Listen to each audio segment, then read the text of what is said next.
Hello மக்களே! எங்களோட US journey வந்து இன்னைக்கு தொடங்க போகுது.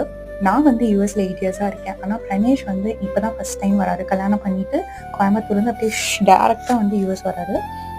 நாங்க வந்து சீக்கிரமா ஏர்போர்ட்ல எல்லாம் செக்கிங்லாம் பண்ணிட்டு, ஃபேமிலிலாம் வந்திருந்தாங்க. ஸோ அவங்களோடலாம் பேசிட்டு, அழுதுட்டு ரொம்ப கஷ்டமா இருந்தது ஃபேமிலி விட்டுட்டு போறது. அதுவும் பிரணேஷ்க்கு ஃபர்ஸ்ட் டைம்ன்றனால ரொம்பவே ஃபீல் பண்ணாப்படி. ஒரு வழியா எல்லாம் முடிச்சுட்டு ஃப்ளைட்குள்ள வந்தா, பிரணேஷ் வந்து இது இவ்ளோ வேலையா? அது அவ்ளோ வேலையான்னு செம ஷாக் ஆனாரு. அங்க குடுக்குற மீல்ஸ்லாம் வந்து ரொம்ப கேவலமா தான் இருந்தது. என்ன பண்றது? அட்ஜஸ்ட் பண்ணி சாப்பிட்டுட்டு, லே ஓவர்லாம் இருந்தது. நாங்க நல்லா ரெஃப்ரெஷ் பண்ணிட்டு, மறுபடியும் வந்து ஒரு 22 ஹார்ஸ் ஜர்னிக்கு அப்புறம் ஒரு வழியா யுஎஸ் வந்து சேர்ந்துட்டோம். இங்க வந்து ஒரு வழியா வந்தாச்சுன்னு பார்த்தா, இமிகிரேஷன் செம கூட்டம். அந்த கூட்டத்துல அத முடிச்சுட்டு, ஒரு வழியா வீட்டுக்கு வந்துட்டோம். வீட்டுக்கு வந்தோனே நான் வந்து எல்லாரும் மணமகளே வெல்கம் பண்ற மாரி, நான் மணமகனே மணமகனே வா வான்னு வெல்கம் பண்ணேன் பிரணேஷ.